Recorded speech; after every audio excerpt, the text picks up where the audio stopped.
The Perron Family Haunting. Imagine moving into a beautiful, centuries-old farmhouse, hoping for a fresh start, only to find out it hides a dark, terrifying secret. What would you do if the walls whispered your name, the shadows crept closer each night, and your family became the target of a restless, vengeful spirit?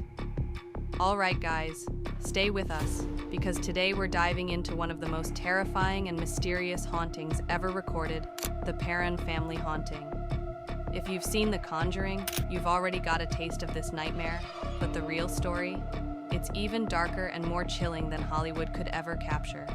In January of 1971, the Perron family took possession of the Arnold estate in Harrisville, Rhode Island, with the expectation of beginning a new chapter in their lives.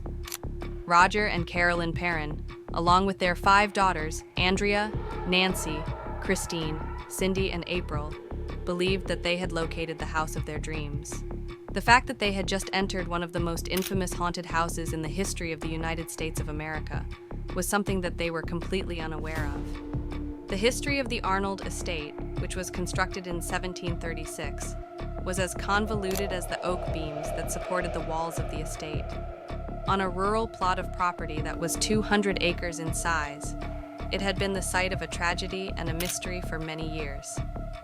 There had been a number of fatalities that had taken place within its walls, including homicides, suicides, and horrible accidents.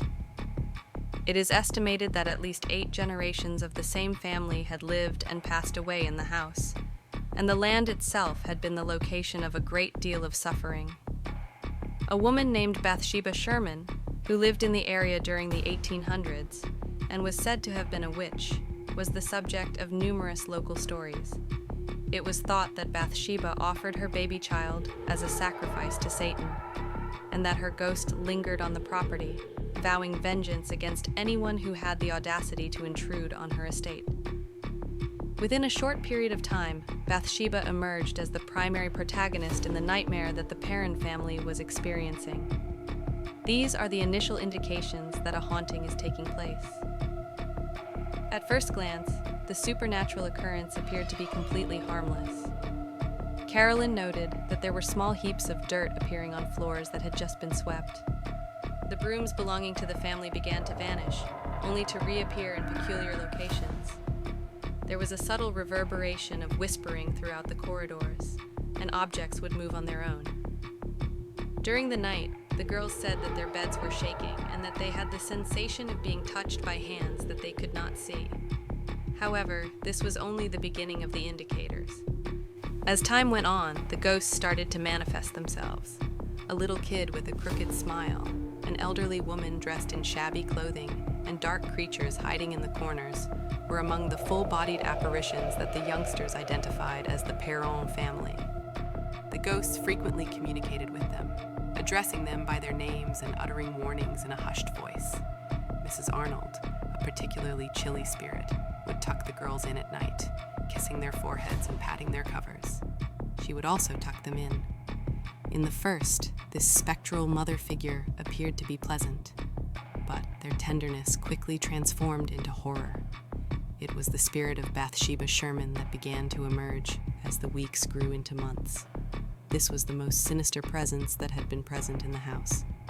According to the Perrons, Bathsheba especially targeted Carolyn because she was envious of her position as the mistress of the home. A piercing ache in her neck, bruises in the shape of needle marks, and weird gouges on her skin were some of the terrible experiences that Carolyn began to have. One evening, as Carolyn was resting in bed, she had a severe pain in her calf, which was similar to the sensation of having a needle inserted into her skin.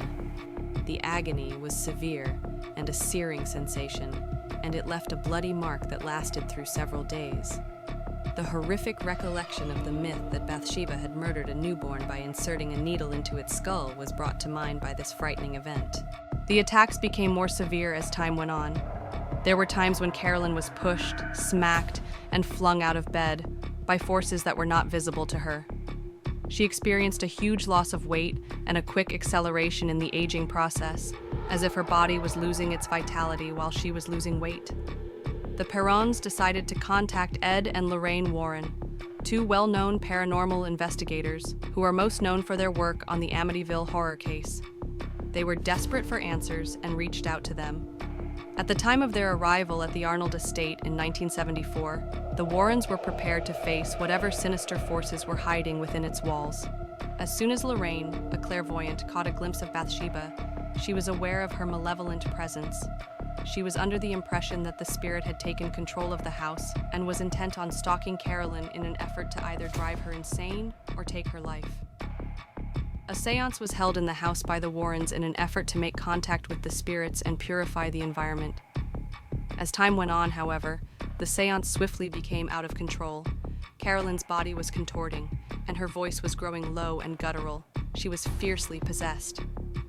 As she yelled, flung objects, and spoke in languages that were centuries old, the furniture in the room began to fly around. Fearing that they might lose their mother to the evil monster, the children watched in dread as the creature approached them. The séance caused Roger Perron to become so terrified that he tossed the Warrens out of the house and demanded that they never come again. Even though the Warrens made numerous attempts, the haunting continued unabated. For a period of 9 years, the Perrons were subjected to both psychological and physical fear while they continued to reside in the Arnold estate until the year 1980. The activity seemed to decrease with time, as if the spirits had become accustomed to their presence, but they were unable to go because they were financially unable to do so. Several years after the Perron family had moved out of the house, Andrea Perron, the eldest daughter, made the decision to reveal the complete scope of the horrible experiences that they had endured. She wrote a book that was released under the title House of Darkness, House of Light. It is a big 3-volume work that delves deeply into the horrible experiences that her family went through. In her autobiography, Andrea asserts that the movie The Conjuring from 2013 merely touches the surface of what actually took place within those walls. Her experience led her to believe that the reality of their haunting was significantly more sinister and terrible than what was depicted in the film. She recalls a mansion in which shadows appeared to breathe, whispering filled the empty hallways, and an oppressive and demonic presence lingered in every corner of the house. The Arnold estate, which was the location of the haunting that occurred with the Perron family, is still there today. It continues to attract inquisitive tourists, as well as others who are interested in the paranormal. Following their move into the property, the new owners, Corey and Jennifer Heinzen, have also reported experiencing weird happenings. Unidentified footsteps have been heard echoing through the hallways. Doors have been heard to creak open on their own, and they have heard voices that seem to come from nowhere, calling out from rooms that are empty. This home, which was once a tranquil farmhouse, has evolved into a representation of terror, tragedy, and the supernatural phenomenon. It is a location where the boundary between the living and the dead begins to blur, and it stands as a gloomy memorial to the unknown. Despite the fact that it is widely considered to be one of the most well-documented hauntings in the history of the world, it continues to serve as a disturbing reminder that sometimes the most sinister forces are just below the surface of normal life. So, what are your thoughts on this matter? Was the experience of the Perron family being plagued by the spirit of Bathsheba Sherman a genuine occurrence? Or was it all an illusion brought on by fear? However, regardless of whether or not you believe in ghosts, their story will be inscribed into the dark history of the paranormal for all time to come. If you love true horror stories and haunted history, make sure to hit that subscribe button and turn on the notification bell so you never miss a terrifying tale.